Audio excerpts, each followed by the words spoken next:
문재인 전 대통령의 사위의 특혜 의혹을 수사하는 검찰이 최근 자녀에 대한 압수수색에서 문 전 대통령을 피의자로 적시했습니다.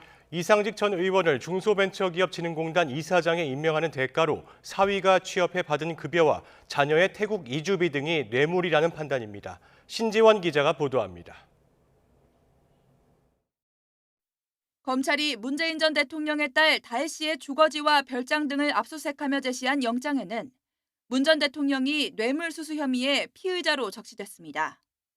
2018년 3월 이상직 전 국회의원을 중소벤처기업진흥공단 이사장으로 임명하고 그 대가로 사위 서모 씨가 타이 이스타젯에 채용됐다고 본 겁니다. 타이 이스타젯은 이전 의원이 창업주인 이스타항공의 자본으로 설립된 태국계 저비용 항공사입니다. 검찰이 파악한 뇌물 액수는 2억 2천여만 원 상당. 사위 서 씨가 타이 이스타젯의 전무이사로 영입된 2018년 7월부터 2020년 4월까지 받은 급여와 태국 이주비 등이 포함됐습니다. 그동안 검찰은 문 전 대통령 부부의 금융계좌를 압수해 다혜 씨 부부와 오간 돈의 흐름을 추적해왔습니다. 최근에는 임종석 전 대통령 비서실장과 조국 전 청와대 민정수석을 불러 이전 의원을 중기공 이사장에 임명한 과정도 조사했습니다. 이사장 공모전인 2017년 말부터 이전 의원을 낙점하는 등 부당하게 인사에 관여했다는 의혹을 확인하기 위해서입니다. 이와 관련해서는 조현옥 전 청와대 인사수석이 직권남용 혐의를 받고 있고 문재인 정부 시절 청와대 민정비서관실 행정관이 이번 달 공판 전 증인신문을 받게 될 예정입니다. 사건 관계자들에 대한 조사가 마무리되고 있는 가운데 검찰 수사는 조만간 문 전 대통령을 향할 전망입니다. YTN 신지원입니다. 이상직 전 국회의원의 중소벤처기업진흥공단 이사장 내정 당시 청와대 민정수석을 지낸 조국혁신당 조국 대표가 검찰에 출석해 조사를 받았습니다. 조 대표는 어제 오전 9시 반쯤 전주지방검찰청에 참고인 신분으로 출석한 뒤 3시간 20여 분 동안 조사받았습니다. 조사를 마친 조 대표는 취재진 앞에서 이상직 전 이사장을 알지 못하고 문재인 전 대통령의 사위 서모 씨도 모른다면서 중진공 이사장 임명은 인사수석실에서 추천하고 민정수석실에서 검증하는 통상적인 인사 절차에 따라 진행됐다고 밝혔습니다. 그러면서 검찰이 문 전 대통령과 그 가족에 대한 수사 역량의 100분의 1만큼이라도 살아있는 권력인 윤 대통령과 김건희 여사에 썼으면 좋겠다고 덧붙였습니다. 여야 대표가 오늘 국회에서 만나 최상병 특검법과 금융투자소득세 문제 등 현안을 논의합니다. 국민의힘 한동훈 대표와 더불어민주당 이재명 대표는 오늘 오후 2시 국회에서 1시간 반 동안 회담을 진행합니다. 양당 정책위의장과 수석 대변인이 배석한 가운데 진행되는 회담에서는 국가발전과 민생, 정치개혁이라는 큰 틀 안에서 다양한 의제가 논의될 전망입니다. 의료개혁은 법안 예산 문제가 아니라는 여당의 주장으로 공식 의제에서 제외됐는데 양당 모두 열린 대화를 한다는 계획이라 사실상 논의가 불가피할 거란 관측도 나옵니다. 더불어민주당 이재명 대표는 아프거나 다치면 죽음을 각오해야 한다는 것이 참으로 암담하다고 밝혔습니다. 이 대표는 자신의 SNS에 응급실 뺑뺑이로 죽어가는 분들이 벌써 지난해 1년 동안보다 많다고 한다면서 이같이 말했습니다. 이어 2년보다 민생이라며 국민의힘 한동훈 대표와 해결 방안을 진지하게 논의하겠다고 덧붙였습니다. 전해드린 대로 국민의힘 한동훈, 민주당 이재명 대표가 오늘 회담을 여는 가운데 여야 대표가 꽉 막힌 정국을 풀기 위해 마주 앉는 건 이번이 처음은 아닙니다. 과거에도 해결사를 자처하며 주요 사안의 합의를 이끌어내곤 했는데 당시의 의제와 성과는 어땠을까요? 정인용 기자의 보도입니다.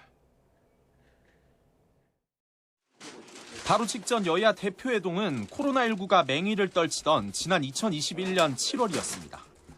당시 더불어민주당 송영길, 국민의힘 이준석 대표는 만찬 자리에서 사회적 거리두기로 피해가 컸던 소상공인을 두텁게 지원하고 전 국민에게 재난지원금을 주자고 손을 맞잡았습니다. 이렇게 마주쳐 어제 TV 토론도 같이 한번 합시다. 국민 앞에서. 아니 제가 알기로는 관심 있는 방송사가 너무 많은데 그 대표님께서 좋은 형식 하나 골라주십시오. 진통 끝에 전 국민은 아니었지만 소득 하위 88%에 재난지원금이 지급되는 성과가 있었습니다. 이보다 6년 전인 2015년엔 또 다른 공포였던 메르스 사태를 고리로 여야가 머리를 맞댔습니다. 국회 차원에서 모든 대책을 잘 세워서 국민들의 불안을 빨리 해소할 수 있도록 최선을 다하도록 하겠습니다. 이번 회담이 국민들께 희망을 드릴 수 있도록 좋은 결과가 있기를 기대합니다. 잇따라 만난 두 사람은 국회의원 선거에 국민 뜻을 반영해 후보를 뽑는 완전 국민 경선제, 이른바 오픈 프라이머리 도입에 뜻을 모았습니다. 다만 결과적으로 실현되진 않아 미완의 합의로 남았습니다. 민생이나 선거제도 외에 과거에도 특검을 두고 여야 대표가 삿바 싸움을 벌인 적도 있습니다. 2013년 11월 당시 새누리당 황우여 대표와 민주당 김한길 대표는 국가정보원 등 국가기관의 대선 개입 의혹 특검을 두고 연쇄 회담을 진행했습니다. 국정 운영에 할 바를 다 했으면 하시는 간절한 바람을 갖고 계십니다. 이제라도 정치가 제자리를 찾아서 더 큰 혼란을 막아내야 합니다. 특검이 도입되진 않았지만 양당 원내대표까지 사자가 모인 3차 회담 끝에 서로 한 발씩 물러나 국정원 개혁특위 구성과 예산 결산특위, 각 상임위원회 재가동이란 결과물을 도출했습니다. 그간 여야 대표회담이 대체로 빈손으로 끝나진 않았다는 평가도 나옵니다. 줄 건 주고 받을 건 받으며 한 발씩 양보한 덕분인데 극한 대립 속에 이제 막 민생 법안을 처리하기 시작한 22대 국회에 주는 교훈도 적지 않다는 지적입니다. YTN 정인용입니다. 지난주 22대 국회 개원 석 달 만에 여야가 다수 민생 법안을 합의 처리하면서 일단 협치의 물꼬는 트였다는 평가가 나오고 있습니다. 하지만 민주당이 다가오는 정기국회에서 추진하겠다며 꺼내든 지역화폐법이나 최상병 특검법 등 첨예한 쟁점도 수두룩합니다. 김다연 기자가 보도합니다. 여야는 지난달 28일 본회의에서 민생 법안 28개를 지각 처리하며 간신히 체면 칠연했습니다.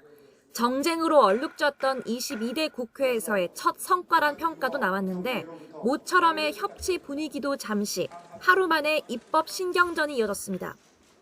민주당은 1인당 25만 원법에 이어 지역화폐를 들고 나와 골목 상권 활성화를 위한 개정안을 당론 법안으로 추진하겠다고 예고했습니다.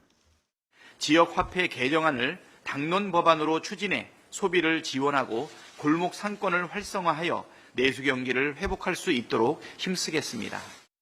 국민의힘은 또 선심성이냐며 지역화폐법을 25만 원법에 이은 현금살포법 시즌2로 규정하고 나라 살림은 고려하지 않은 빚잔치라고 비판했습니다. 소비 진작 효과는 미미한데 선심성 빚잔치로 나라의 재정 곡간만 축내는 세금 살포 포퓰리즘입니다. 한동훈 대표가 띄운 제3자, 특히 대법원장이 특별검사를 추천하도록 하자는 내용의 최상병 특검법도 뇌관입니다. 민주당은 제3자 특검안을 직접 발의하는 방안을 검토하며 압박 수위를 더욱 높이고 있습니다.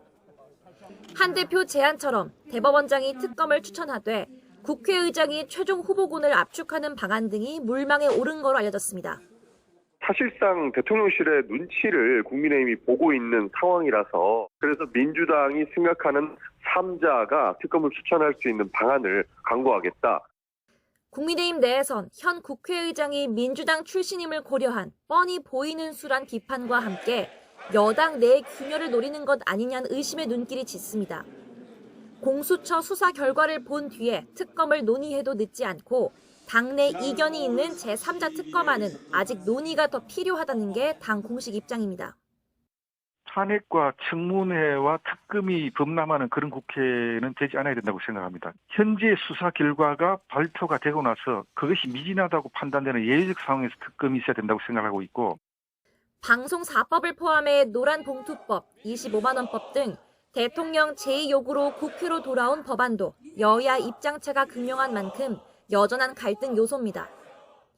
이번 주 김용현 국방부 장관 후보자, 안창호 인권위원장 후보자 인사청문회에서도 도덕성과 자질 검증을 두고 여야가 맞부딪히리란 전망입니다.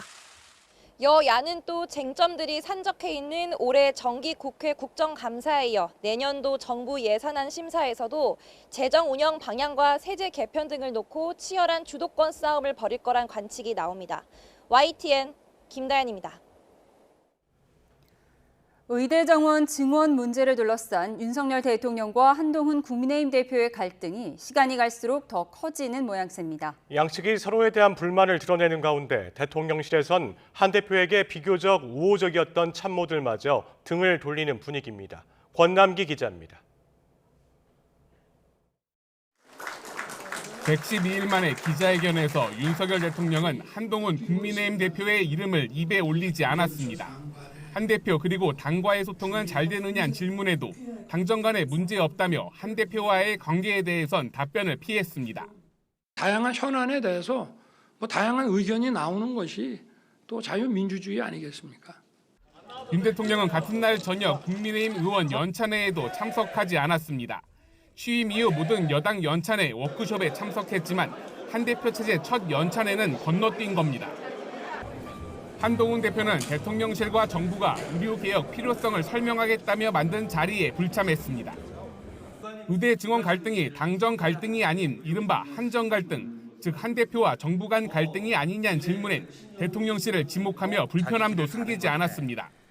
그 일각이 계속 저 대통령실의 일부인 것 같은데요. 제가 당대표잖아요. 그렇죠? 한 발 더 나가 생명이 달린 문제에 민심을 반영하기 위한 논쟁이라며 의대 증원 문제에서 물러설 뜻이 없음을 분명히 했습니다.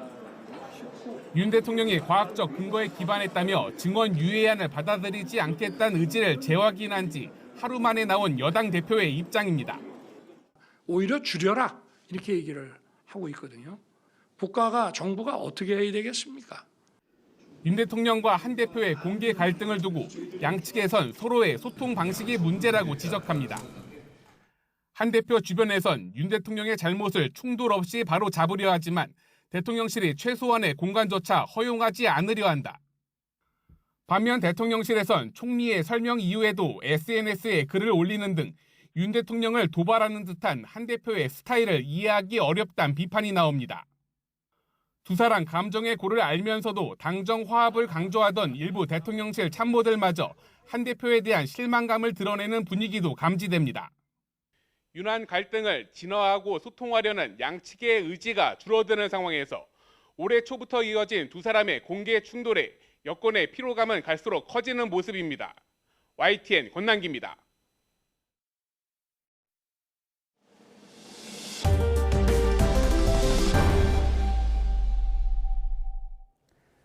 어제 충남 서산에서 주택과 창고가 모두 불에 타는 사고가 났습니다.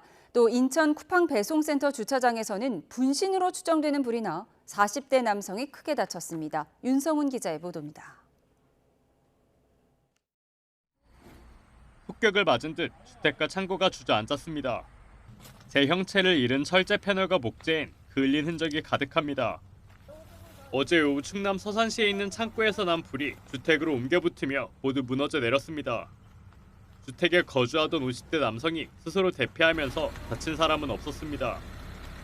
소방당국은 전기적 요인으로 불이 났을 가능성이 있다고 보고 있습니다. 주차장에 세워진 SUV 전면부가 불에 타 새카맣게 그을렸습니다.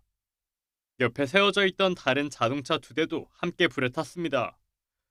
어제 오후 6시 20분쯤 인천 서구에 있는 쿠팡 배송캠프 야외 주차장에 있던 SUV에서 시작된 불은 20여 분 만에 꺼졌습니다.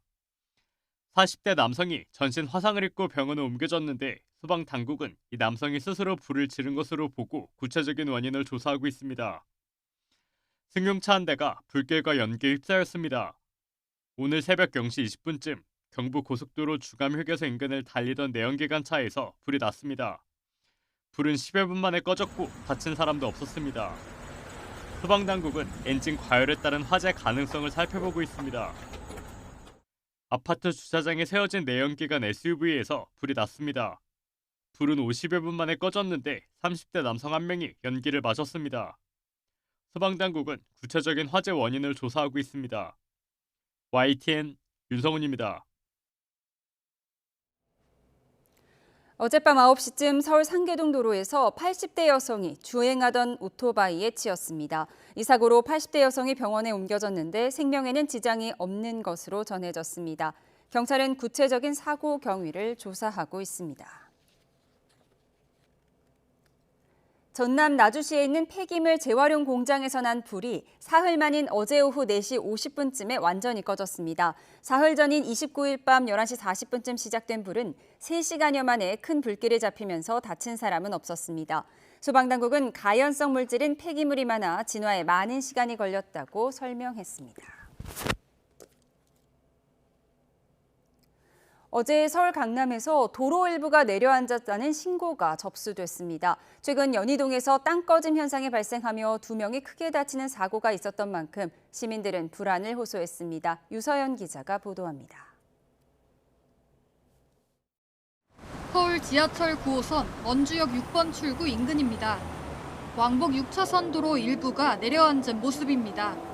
도로를 지나던 버스 기사가 평소와 느낌이 다르다며 신고했는데 땅 꺼짐 현상의 전조 증상 아니냐는 우려도 나왔습니다. 도로 가운데 부분이 가라앉으면서 안전사고 우려로 2개 차선이 통제됐습니다.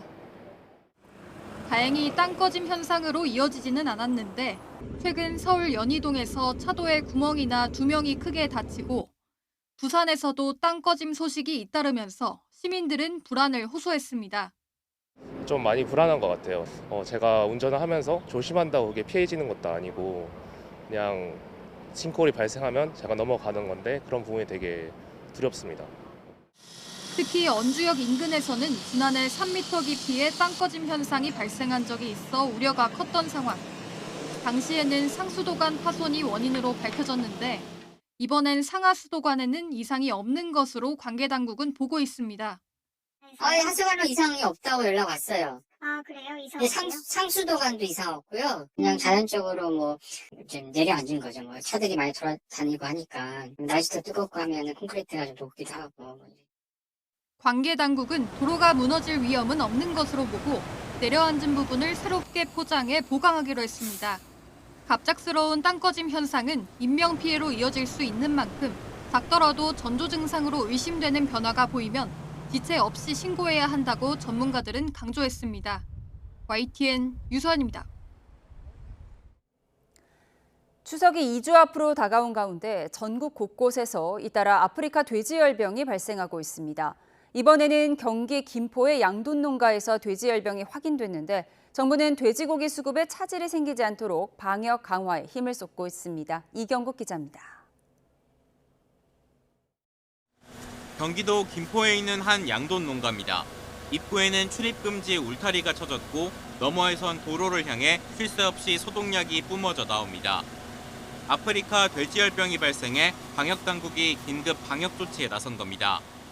올해 들어 8번째로 경북 영천에 이어 18일 만에 추가로 돼지열병이 확인됐습니다.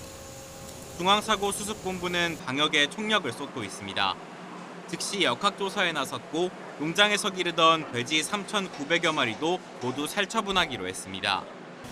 확산 차단을 위해 돼지 농장 400여 곳을 집중 소독하고 인천과 경기 8개 시군 축산 관계시설 종사자와 차량에 대해 48시간 동안 이동 중지 명령도 내렸습니다. 돼지고기 수요가 집중되는 추석 연휴까지 불과 2주밖에 남지 않은 가운데 가을철 아프리카 돼지열병 발생이 잦았던 만큼 정부는 촉각을 곤두세우고 있습니다. 발생 건수를 이렇게 월별로 봤을 때는 가을이 가장 높기 때문에 추석 연휴가 있으면 물적, 인적 교류가 좀 많아지고 그로 인해서 추가적인 발생이 우려된다. 한덕수 국무총리는 철저한 방역 조치와 역학조사에 나설 것을 긴급 지시했습니다. 또 바이러스를 옮기는 야생 멧돼지 포획과 폐사체 수색에도 전력을 기울이라고 강조했습니다. 정부는 현재 돼지고기 공급은 원활하다며 추석 성수기 수급 관리에 빈틈이 없도록 하겠다고 밝혔습니다. YTN 이경국입니다. 코로나19 여름철 유행이 정점을 찍고 감소세를 보이고 있지만 방역 당국은 추석 연휴를 앞둔 만큼 경각심을 유지해야 한다고 강조했습니다. 질병관리청은 지난달 18일부터 24일까지 코로나19로 응급실을 찾은 환자가 전주보다 5천 명 넘게 줄어든 8,025명으로 집계됐다고 밝혔습니다. 코로나19 표본 감식 분석 결과 입원 환자 수도 전주보다 20% 감소한 1,170명으로 나타났습니다. 경기 이천시에 있는 젖소 농장에서 제1종 가축 전염병인 럼프스킨이 발생했습니다.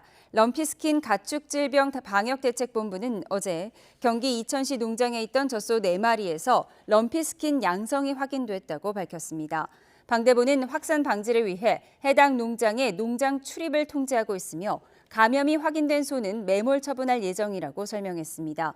이번 사례는 올해 들어 두 번째로 12일 경기 안성시에서 첫 번째 확진 사례가 나온 지 19일 만입니다.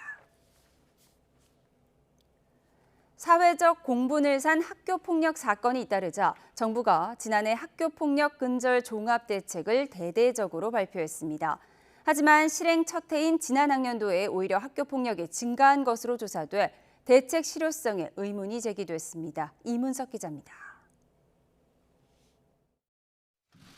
정부는 지난해 4월 학교폭력 근절 대책을 내놨습니다. 폭력 기록을 졸업 후 4년간 남기고 조치 사항을 대학 입시에 반영하는 내용이 핵심이었습니다. 가해 학생에게 학교 폭력의 책임을 반드시 지우겠습니다. 학교 폭력의 대가는 반드시 치른다는 인식을 학교 현장에 뿌리내리도록 하겠습니다. 과연 대책의 실효성이 있었을까? 통계로만 보면 실행 첫 해에 이렇다 할 효과는 없는 거로 드러났습니다. 국회 교육위원회 진선미 의원이 교육부로부터 제출받은 자료를 보면 지난 학년도 전국에서 6만 1,000여 건의 학교폭력 사건이 발생했습니다. 종합대책 시행 전인 22학년도보다 오히려 6%가량 늘었고 증가 추세가 그대로 이어졌습니다. 질적으로 우려스러운 부분도 관찰됐습니다. 20학년도에 전체 사건 중 초등학생 비중은 24% 정도였는데 지난 학년도엔 32%로 확대했습니다. 같은 기간 가해자가 다시 폭력을 저지른 재발 사례도 배 이상 증가했습니다. 사정이 이렇자 교육부가 지난 7월 갑자기 23년 2차 학교폭력 실태조사 발표를 미룬 게 이런 정책 실패를 숨기려는 의도 아니냐는 의구심도 나왔습니다. 아무래도 대책의 효과가 없어 보이고 오히려 사건들이 증가됐기 때문에 그런 부분들을 우려해서 실태조사를 발표를 연기한 게 아닌가. 이에 대해 교육부는 은폐 의도는 없으며 통계 결과를 바탕으로 효과적인 대응 방안을 마련해 이르면 이달 안에 학교폭력 추가 대책을 발표할 계획이라고 답했습니다. YTN 이문석입니다. 디지털 성범죄 피해자들의 가장 큰 공포는 자신이 찍힌 영상물이 유포되는 겁니다. 빠른 유포 차단이 가장 중요한데 삭제를 담당하는 피해자 지원센터의 내년 예산은 오히려 삭감됐습니다. 염혜원 기자의 보도입니다. 내년도 디지털 성범죄 대응 예산은 50억 7,500만 원입니다. 올해보다 2억 9,300만 원 늘었습니다. 하지만 이 가운데 피해자 지원 예산은 줄었습니다. 디지털 성범죄 피해자 지원센터 예산은 32억 6,900만 원으로 올해보다 6.3% 삭감됐습니다. 서버 구축이 끝났다는 이유입니다. 하지만 당장 불법 영상을 삭제하고 피해자 상담을 할 인력조차 턱없이 부족합니다. 직원은 4년째 39명, 이마저도 13명은 기간제입니다. 하지만 피해는 계속 늘어 지난해 직원 1명당 처리한 업무는 7,065건에 달합니다. 피해 촬영물을 보면 어떤 신체 부위들에 대한 트라우마도 생길 수 있고 사실 하루 종일 매일매일 출근해서 피해 촬영물을 본다는 것은 정말 쉽지 않은 일입니다. 갈수록 교묘해지는 딥페이크 영상물을 걸러내기 위해 기술 고도화 예산 30억 원도 요청했지만 반영되지 않았습니다. 저희가 얼굴이 인식하고 매칭하는 이 기술을 현재 기술만 저희가 이제 테스트하고 시범 사업으로 가지고 있는 건데 이걸 이제 딥페이크라든가 이런 것들을 좀 판별할 수 있는 걸로 좀 활용을 해보고자 특정 촬영물을 찾고 어떤 특정 유형을 찾는 걸로 하려면 저희가 고도화하는데 좀 예산이 많이 필요합니다. 그래서 또 해외에 서버를 두고 불법 영상을 유포하는 경우가 대부분이라 국제 협력이 중요한데도 배정된 예산은 4천만 원이 전부입니다. YTN 염혜원입니다.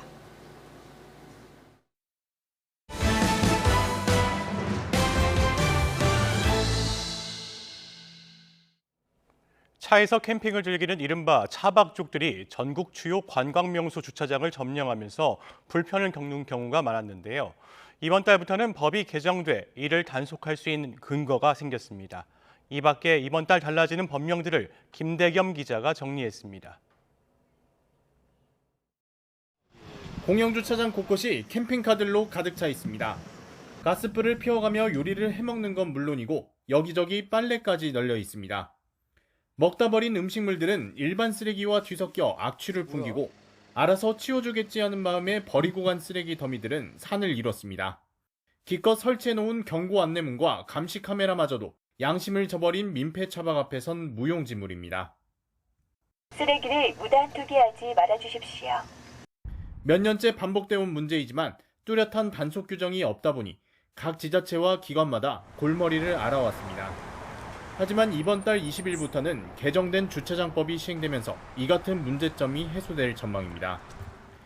국가기관이나 지자체, 공공기관 등이 설치한 모든 공영주차장에서 야영이나 취사, 불 피우는 행위가 금지되고 이를 위반할 경우 50만 원 이하 과태료를 물어야 합니다.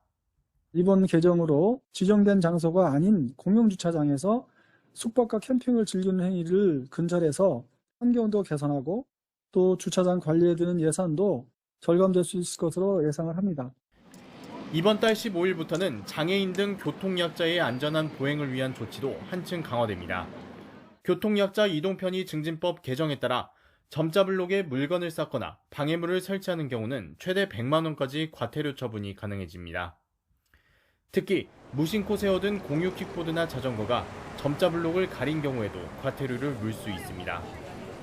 장애인을 위한 보도의 이용을 방해하거나 이를 훼손한 자 등 위반 행위에 책임이 있는 자에게 과태료가 부과됩니다. 공유 이동장치 운영업체나 이용자 모두 과태료 부과 대상이 될 수 있어 주의가 필요합니다. 이 밖에 매크로 프로그램을 이용해 운동경기 입장권이나 관람권을 무더기로 구매한 뒤 되파는 행위도 1년 이하 징역이나 1,000만 원 이하 벌금에 처해집니다. 이번 달부터 새로 시행되는 54개 법령의 내용은 법제처 홈페이지 등을 통해 더 자세히 확인할 수 있습니다. YTN 김대겸입니다. AI 반도체 대장주인 엔비디아가 2분기 실적 발표 이후 이틀 연속 하락세를 나타내면서 국내 반도체주에 대한 외국인 매도세가 커지고 있습니다. 이번 주도 국내 반도체 주가는 상승세를 이끌 뚜렷한 재료가 없는 상황에서 지지부진한 흐름을 보일 것이란 관측이 나오고 있습니다. 류환홍 기자가 보도합니다. 뉴욕 증시에서 엔비디아 주가는 2분기 실적 발표 후 이틀 연속 8%가 빠졌습니다. 시가총액도 2조 9천억 달러로 3조 달러 밑으로 내려가며 마이크로소프트의 시총 2위 자리를 다시 내줬습니다. AI 반도체 대장주가 맥을 못 추면서 필라델피아 반도체 지수도 이틀간 2% 하락했습니다. 2분기 실적이 예상치를 웃돌았지만 상승폭이 1분기보다 줄어들고 후속 상품 출시 지연을 시사한 점이 투자자들에게 실망감을 안겨줬습니다. 후속 상품이라 그러죠. 엔비디아가 지금 밀고 있는 후속 칩이라고 했으면 블랙엘 칩의 어떤 생산 과정 같은 것들이 조금은 지연되는 것이 아니냐 이런 우려들이 겹치면서 엔비디아가 보여줬던 AI에 대한 전망 그리고 굉장히 시장의 기대를 높게 어떻게 보면 빗하면서 미래 전망을 밝게 했던 것들이 좀 없어진 것들이 아니냐. AI 반도체 선두주자인 엔비디아 실적은 AI 가속기에 들어갈 고대역폭 메모리 HBM을 공급하는 국내 반도체 기업들과도 밀접한 관계를 맺고 있습니다. 엔비디아 실적 발표 다음 날 삼성전자와 SK하이닉스, 한미반도체 등 반도체주는 줄줄이 하락했습니다. 다음 날 낙폭이 과도했다는 인식 속에 매수세가 유입되며 반등했지만 최근의 약세 흐름이 멈출 것이라 낙관하기엔 이릅니다. 지난 23일부터 매도 행진을 벌이는 외국인의 순매도 1, 2위 종목이 바로 SK하이닉스와 삼성전자였습니다. 외국인은 반도체주를 팔고 대신 바이오주를 비롯해 그간 낙폭이 컸던 종목 위주로 매수에 나섰습니다. 만약에 PC나 스마트폰에 들어가는 그 반도체 수요도 계속해서 AI만큼 좋았으면 엔비디아의 영향은 그렇게 지금처럼 크게는 받지는 않을 것 같은데 지금까지는 어쨌든 하이닉스나 이런 기업들의 실적을 가장 강하게 좌지우지하는 거는 AI 반도체거든요. 이번 주도 엔비디아 주가 등락에 따라 반도체 주가가 춤을 추는 현상은 이어질 것으로 보입니다. 다만 최근 주가가 많이 빠졌던 만큼 크게 하락하기보단 바닥을 다지며 횡보할 것이란 예측이 많습니다. YTN 유환홍입니다. 미국 대선 공화당 후보인 도널드 트럼프 전 대통령이 알링턴 국립묘지 참배 장면을 선거운동에 활용한 것을 놓고 민주당 카멀라 해리스 후보가 공세를 강화하고 있습니다. 민주당 해리스 후보는 자신의 SNS를 통해 트럼프 전 대통령이 정치적 이목을 끌기 위해 성스러운 장소를 모독했다고 밝혔습니다. 해리스 후보는 자신은 부통령으로서 알링턴 국립묘지를 여러 번 방문했다며 이곳은 엄숙한 장소이고 최고의 희생을 치른 미국의 영웅들을 기리기 위해 함께 모이는 장소이지 정치를 위한 장소가 아니라고 강조했습니다. 오는 10일 열리는 카멀라 해리스 부통령과 도널드 트럼프 전 대통령 간의 첫 TV 토론을 앞두고 토론 규칙의 쟁점인 마이크 음소거를 둘러싼 신경전이 이어지고 있습니다. 해리스 부통령은 SNS에 올린 글에서 상대인 공화당 도널드 트럼프 전 대통령을 향해 우리는 미 대통령 선거에 출마한다며 토론 내내 마이크를 켜는 투명한 방식으로 토론하자고 제안했습니다. 마이크 음소거 여부를 놓고 트럼프 전 대통령은 지난 26일 그건 내게 중요하지 않다며 마이크를 켜두는 게 나을 수 있지만 지난 토론과 같게 한다는 것이 합의 사항이라고 반박했습니다. 미국은 우리나라와 달리 배우나 가수들이 정치적 견해를 나타내고 선거에서 특정 후보를 지지하는 일이 흔한데요. 11월 대선 대진표가 확정됨에 따라 누가 해리스를, 누가 트럼프를 지지하고 이게 득표에서 얼마나 영향을 줄지도 관심입니다. 홍주혜 기자가 보도합니다.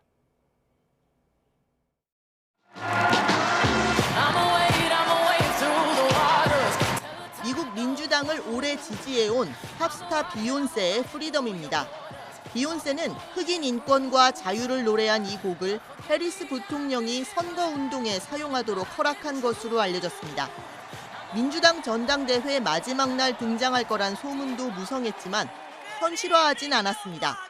다만 오프라 윈프리와 스티비 원더, 존 레전드 등 쟁쟁한 연예인들이 무대에 올라 해리스 부통령을 응원했습니다. Americans, we're all part of one big family. Somos familia. And as familia, we have to have each other's back. We have to support each other's dreams because Kamala's success is our success. 미국에선 연예인이 정치적 입장을 표명하는 게 흔합니다. 특히 민주당원이기도 한 할리우드 배우 조지 클루니는 이번 대선에서 큰 역할을 하고 있습니다. 뉴욕타임스에 조 바이든 대통령의 후보 사퇴를 촉구하는 글을 싣는가 하면 이후엔 해리스 부통령 지지를 공식 선언했습니다.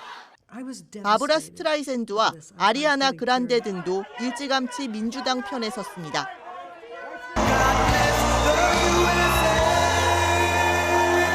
공화당 후보인 트럼프 전 대통령 쪽엔 전통적으로 미국 보수층에서 인기가 많은 컨트리 가수들이 많습니다.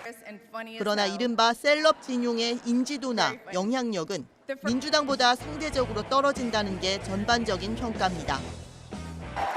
And they tried to kill the next president of the United States. Enough was enough.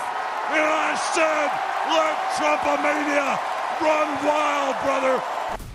이제 관심은 SNS 게시물이나 발언으로 수백만 명을 움직일 수 있는 톱스타 테일러 스위프트가 이번 대선에서 목소리를 낼지에 쏠립니다. 스위프트는 앞서 2020년엔 민주당을 공개적으로 지지했습니다. YTN 홍주혜입니다. 브라질에서 옛 트위터인 소셜미디어 플랫폼 X 서비스가 전면 중단됐습니다. 브라질 연방 대법원이 명령 불이행 책임을 물어 접속을 차단한 건데 X 소유주인 일론 머스크는 민주주의를 파괴하려 한다며 강하게 반발했습니다. 정유신 기자의 보도입니다. 현지 시간 31일 브라질에서 소셜미디어 X의 접속이 완전히 막혔습니다. 과거 일론 머스크의 글도 볼 수 없고 앱을 내려받을 수도 없습니다. 전날 브라질 대법원이 브라질 방송통신감독기관인 아나텔에 X의 차단을 명령했기 때문입니다. 우회 접속이 적발되면 하루 최대 5만 헤알, 우리 돈으로 1,200만 원의 벌금도 강제했습니다. 브라질 법원과 머스크의 대치는 올해 4월 X에 증오 메시지 유포 혐의를 받는 특정 계정을 차단하라고 명령하면서 시작됐습니다. 이번 결정을 내린 대법관은 X가 무법천지 환경을 방치하고 반복적으로 브라질 사법 시스템을 무시했다며 결정 이유를 밝혔습니다. O instrumento é bom, as redes sociais, mas vêm sendo instrumentalizados para atacar a democracia. 머스크는 정치적 목적으로 민주주의를 파괴하려 한다며 이번 결정을 명령한 대법관을 겨냥해 사악한 독재자라고 강도 높게 비난했습니다. 올해 미국 대선에서 카멀라 해리스 부통령이 승리하면 미국에서도 비슷한 일이 벌어질 것이란 주장도 내놨습니다. 브라질 대통령은 직접 TV에 출연해 머스크에게 대법원 판결을 존중하라고 촉구했습니다. Esse cidadão é um cidadão americano, ele não é um cidadão do mundo. Ele não pode ficar ofendendo os presidentes, ofendendo os deputados, ofendendo o Senado, ofendendo a Câmara, ofendendo a Suprema Corte. Ele pensa que é o quê? 브라질은 국민 4천만 명가량이 X를 이용할 정도로 머스크에게 가장 큰 시장 가운데 하나로 꼽힙니다. 앞서 브라질 대법원은 머스크가 운영하는 위성 인터넷망 스타링크 금융 계좌도 동결하며 압박하기도 했습니다. 전방위 압박에 반발하던 X측은 지난 17일 브라질에서 사업 철수를 발표했습니다. 이번 결정은 세계 각국이 SNS가 선거에 미치는 영향에 대해 고심하는 가운데 나온 가장 강력한 조치로 미국 대선 등에도 쟁점이 될지 주목됩니다. YTN 정준입니다. 올여름 연일 신기록을 경신한 무더위 속에서 의외의 트렌드가 주목받고 있습니다. 바로 더위도 아랑곳하지 않고 여기저기 찾아다니는 20, 30대 Z세대들이었는데요. 그 이유가 뭘까요? 박소정 기자가 취재했습니다. 불볕더위에 기세가 맹렬했던 8월 중순, 강남역 한복판에 줄을 선 사람들. 알고 보니 일회용 타투를 해주고 타투에 담긴 바코드를 찍으면 공짜로 햄버거를 주는 이벤트였습니다. 선착순이 끝나고도 줄이 이어졌는데 이유는 그저 재밌어서였습니다. 뒷모습이 너무 재밌어서 궁금해서 바로 줄 쓴 거예요. 재밌어요. 신기하고. 해당 매장에서는 매출이 3배까지 뛰었습니다. 특별한 경험을 제공함과 동시에 브랜드의 어떤 새로운 제품을 맛볼 수 있는 리워드를 제공하는 게 특징이라고 할 수 있습니다. 때 아닌 대파 페스티벌이 열렸습니다. 게임을 해서 대파 한 단씩 주고 복고풍 장바구니 같은 기념품을 주는 반짝 행사. 말복더위 한낮에 누가 올까 했던 우려는 부질없었습니다. 나흘 동안 2만 5천 명이 다녀갔습니다. 덥긴 한데 재밌어요. 소셜미디어에서 게시물 보고 행사가 너무 귀엽고 재밌어가지고 이거는 꼭 받아야겠다 싶어서. 한 보일러 업체가 기획한 이열치열 팝업 행사도 인기였습니다. 사우나처럼 꾸민 공간에서 온수 온도 맞추기 같은 게임을 하고 목욕수건이나 바나나 우유 등을 선물로 주자 2030 젊은 층이 2,500명 가까이 찾은 겁니다. 무더위 고물가에도 재밌으면 찾아간다, 재밌으면 산다. 1990년대 중반 이후에 태어난 Z세대들의 성향과 맞물린 것으로 보입니다. 영상 콘텐츠를 대상으로 한 최근 연구에서 생뚱맞아도 재밌게 본다, 맥락이나 의미보다 재미가 중요하다는 Z세대 응답이 다른 세대보다 높은 것과도 맥을 같이 합니다. 소비를 놀이처럼 즐기는데 이 체험 소비가 굉장히 한시적이기 때문에 만족을 얻을 수가 있고 그 체험하는 순간을 사진으로 찍어서 인터넷에 올리거나. 일회용 타투, 대파, 바나나 우유. 생각해보면 그리 대단하지 않은 것들이기도 한데요. 이런 소소한 재미나 자신만의 즐거움을 좇는 2030 세대의 특징은 다양한 문화 산업에 반영돼 갈수록 넓혀지고 있습니다. YTN 박소정입니다. K뷰티 산업의 미래를 볼 수 있는 뷰티 헬스케어 전시회가 인천에서 열렸습니다. 올해는 관련 기업 94곳이 참여하는 등 지난해보다 규모가 70%나 확대됐습니다. 강태욱 기자가 보도합니다. 호치민과 하노이 등 베트남 주요 도시에서 뷰티샵을 운영하는 응유엔 씨. 베트남에서 점차 확대되고 있는 탈모 시장 공략을 위해 뷰티 산업 선진국인 한국을 찾았습니다. 최신 장비로 머릿속을 분석하고 탈모를 방지하기 위한 관리를 직접 받아봅니다. This time I come to Korea to looking for the supplier and manufacturer to have the cosmetics, good cosmetics for the Vietnam market. 국내 탈모 시장만도 지난해 3조 원가량. 비규칙적인 식습관과 바쁜 생활로 젊은이들까지 탈모가 확산하면서 시장 규모는 더 커지고 있습니다. 특히 전문적인 매장보다 집에서 직접 할 수 있는 이른바 홈케어 방식이 급속히 성장하고 있습니다. 또 다른 전시 부스에서는 병원에서나 봤던 전문적인 시술을 집에서 손쉽게 할 수 있는 장비를 선보였습니다. 비용을 획기적으로 줄일 수 있는 만큼 소비자들의 관심이 적지 않습니다.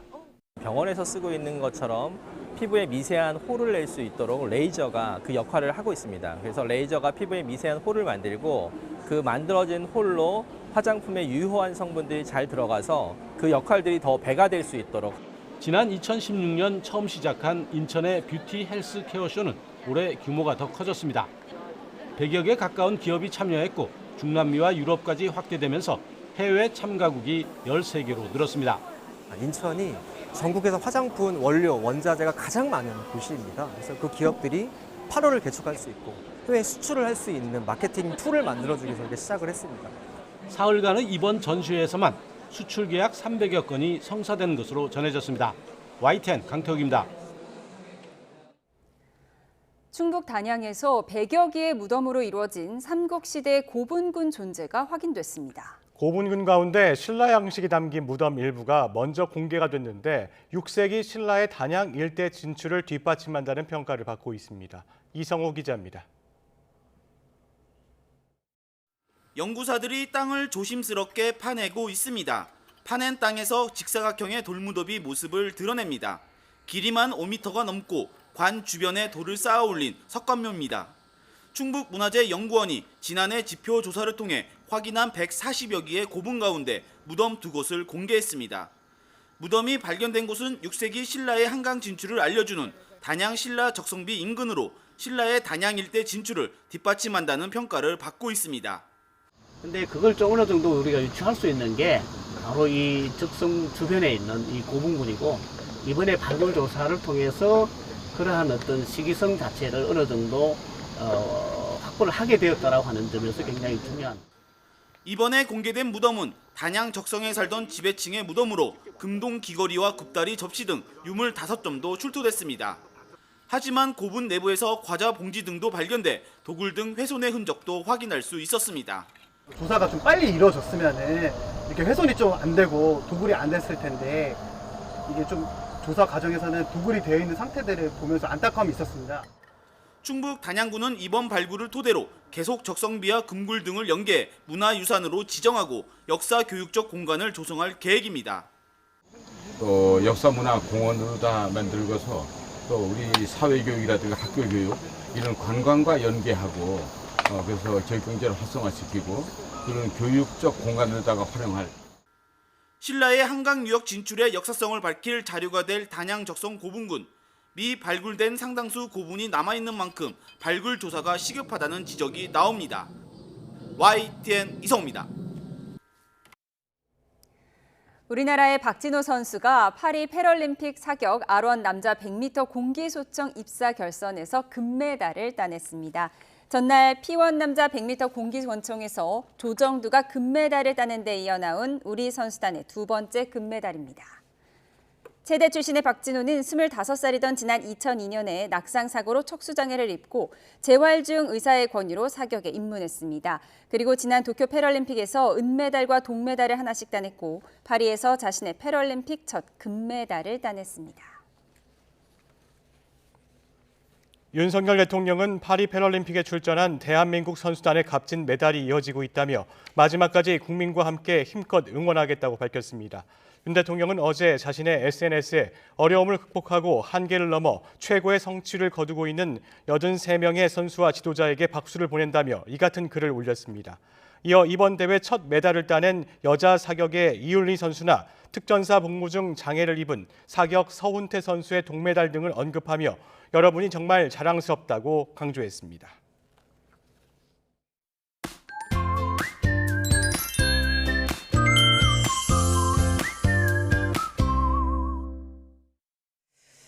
9월의 시작과 함께 폭염도 주춤입니다. 대부분 지방에 내려졌던 폭염특보는 주의보로 완화하거나 해제됐는데요. 서울은 38일 만에 폭염특보가 해제됐습니다. 오늘 서울의 낮 기온은 31도, 내일은 비가 내리면서 29도까지 낮아질 것으로 보입니다. 오늘 전국에 가끔 구름이 많겠고 경기와 영서는 빗방울 정도 예상됩니다. 또 자외선과 오존 모두 강할 것으로 보입니다. 열대야는 모든 지역에서 사라졌습니다. 지금 대부분 지방에서 25도를 윗돌고 있고요. 낮 기온은 서울이 31도, 대전 32도로 예상됩니다. 이번 주는 폭염이 한풀 꺾이겠지만 여전히 30도를 웃돌면서 더울 전망입니다. 날씨였습니다. 휴일 아침에 보내드린 뉴스스타트 3부 마치겠습니다. 잠시 후 뉴스와이드가 이어집니다. 시청해주신 여러분 고맙습니다.